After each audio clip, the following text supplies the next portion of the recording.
اس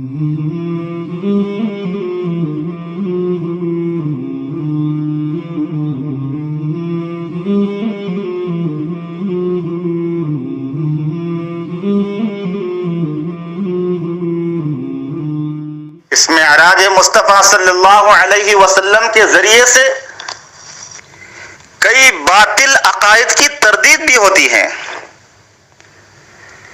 ہمارے نبی صلی اللہ علیہ وسلم کو جب معراج ہوئی تو آپ اس پر تھوڑا سا غور کریں کہ ہمارے نبی صلی اللہ علیہ وسلم جبرائیل علیہ السلام کے ساتھ مسجد اقصی پہنچتے ہیں۔ 1,24,000 انبیاء کرام علیہ السلام وہاں پر موجود ہے، مسجد اقصی میں موجود ہے۔ تمام انبیاء کرام علیہ السلام ہمارے نبی صلی اللہ علیہ وسلم کا استقبال کرتے ہیں، والہانہ استقبال کرتے ہیں۔ تو اس مسجد کے اندر، اس مسجد اقصی میں 1,24,000 انبیاء کرام کو اللہ تبارک و تعالیٰ نے وہاں پر جمع فرما دیا ہے، بلکہ آدم علیہ السلام سے لے کر ہمارے نبی صلی اللہ علیہ وسلم تک جتنے پیغمبروں کو اللہ نے، جتنے رسولوں کو، جتنے نبیوں کو اللہ نے دنیا میں بھیجا ہے، ان تمام نبیوں کو، ان تمام پیغمبروں کو، ان تمام رسولوں کو اس مسجد میں جمع فرما دیا ہے۔ لیکن وہاں مرزا غلام احمد قادیانی تو نہیں ہے۔ تمام نبی موجود ہے، تمام انبیاء کرام موجود ہے، تمام رسول موجود ہے، لیکن مرزا غلام احمد قادیانی وہاں پر موجود نہیں ہے۔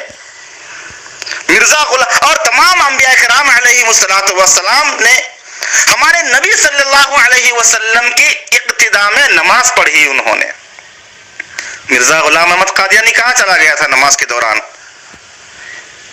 تھا ہی نہیں۔ اگر نبی ہوتا تو اللہ اس کو وہاں جمع فرماتے، لیکن نبی نہیں تھا۔ مرزا غلام احمد قادیانی مسلمہ پنجاب، کذاب،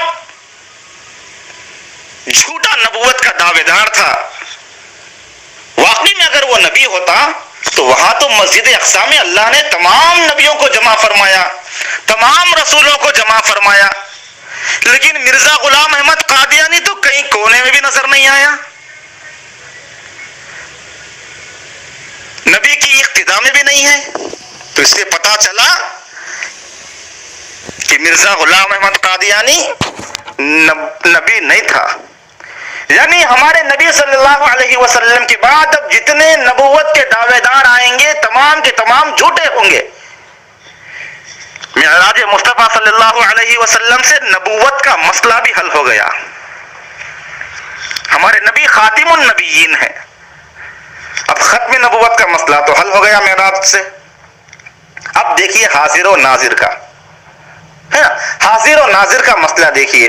جو ملا کہتے ہیں، جو لوگ کہتے ہیں کہ نبی صلی اللہ علیہ وسلم ہر جگہ حاضر ناظر ہے، ہر جگہ پر موجود ہے، یہاں پر بھی موجود ہے، وہاں پر بھی موجود ہے، گھر میں بھی موجود ہے، مسجد میں بھی موجود ہے، باہر بھی موجود ہے، سڑک پہ بھی موجود ہے، مکے میں موجود، مدینے میں موجود، عراق میں موجود، ایران میں موجود، ہر جگہ پر موجود۔ اگر نبی صلی اللہ علیہ وسلم ہے تو نبی کو معراج کیوں ہوئی بھائی؟ اور فکر کرنے والی بات ہے۔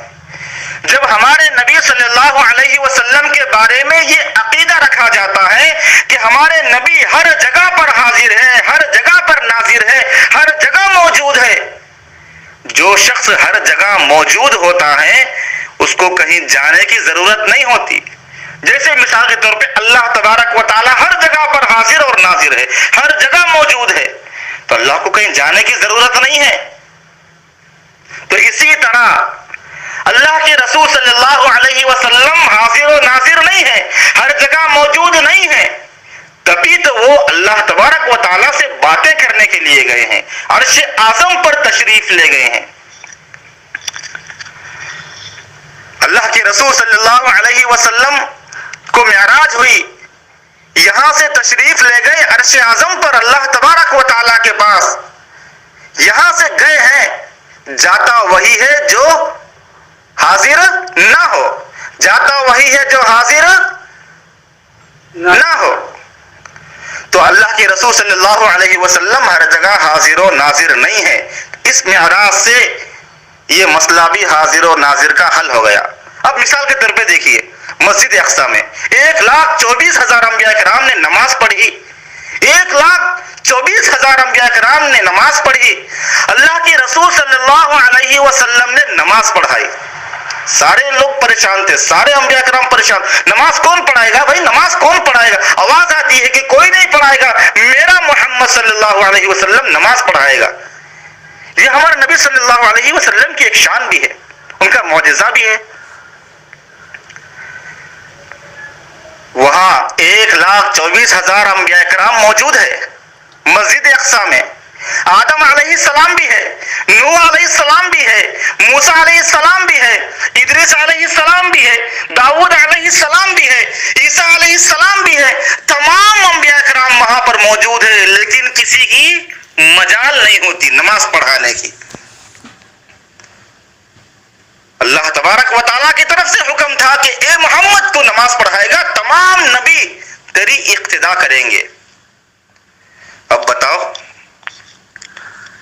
مسجد اقصیٰ میں تو 1,24,000 انبیاء کرام پیچھے تھے، ہمارے نبی ان کے امام تھے، ہے نا، امام تھے۔ 1,24,000 انبیاء کرام نے ہمارے نبی صلی اللہ علیہ وسلم کے پیچھے نماز پڑھی۔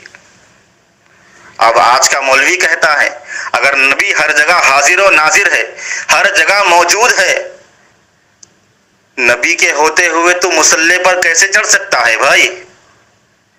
اگر نبی ہر جگہ حاضر ناظر ہے، ہر جگہ موجود ہے، تو نبی کے ہوتے ہوئے اللہ نے تو فرمایا کہ نبی کے سامنے اپنی زبان کو اونچی نہ کیا کرو، اپنی آواز کو اونچی نہ کیا کرو۔ لیکن مولوی یہ نبی کے ہوتے ہوئے، نبی وہاں ممبر کے پاس بھی حاضر ہے، مسجد کی وہاں صف کے اوپر شاید نبی صلی اللہ علیہ وسلم بیٹھے ہوئے ہیں، ان کے بقول نبی کے در و دیوار پہ ہر جگہ پر نبی صلی اللہ علیہ وسلم حاضر ہے۔ اے مولوی، جس ممبر پر، جس کرسی پر بیٹھ کر تو تقریر کر رہا ہے اور کہہ رہا ہے کہ نبی ہر جگہ حاضر و ناظر ہے، لیکن تیری کرسی پر بھی اگر نبی صلی اللہ علیہ وسلم حاضر و ناظر ہے، تو کیوں نبی صلی اللہ علیہ وسلم ہمارے نبی کے سامنے اپنی آواز کو اونچی کر رہا ہے؟ ہمارے نبی کے ہوتے ہوئے تو نماز کیسے پڑھا سکتا ہے؟ وہاں 1,24,000 انبیاء نے نماز نہیں پڑھائی نبی کے ہوتے ہوئے، تو کون سی کھیت کی مولی اور گاجر ہے کہ تو نبی کے ہوتے ہوئے نماز پڑھا رہا ہے؟ تو کئی باطل عقائد کی تردید اس معراج مصطفیٰ صلی اللہ علیہ وسلم سے ہوتی ہے۔ اب خیر اس میں اختلاف ہے، شب معراج کی تعین، شب معراج کا منانا، اس میں عبادت کرنا، علماء نے بہت سارے کتابیں لکھی ہے، لہذا ہم علماء سے رابطہ کریں، علماء سے رابطہ کر کے اپنی زندگی کو ہم کھنگالیں کہ ہماری زندگی میں نبی صلی اللہ علیہ وسلم کے طور طریقے ہے یا نہیں ہے، نبی صلی اللہ علیہ وسلم نے معراج کے بارے میں کیا کیا باتیں ہمیں بتائی ہے، نبی صلی اللہ علیہ وسلم نے معراج کے ذریعے سے ہمیں کیا سبق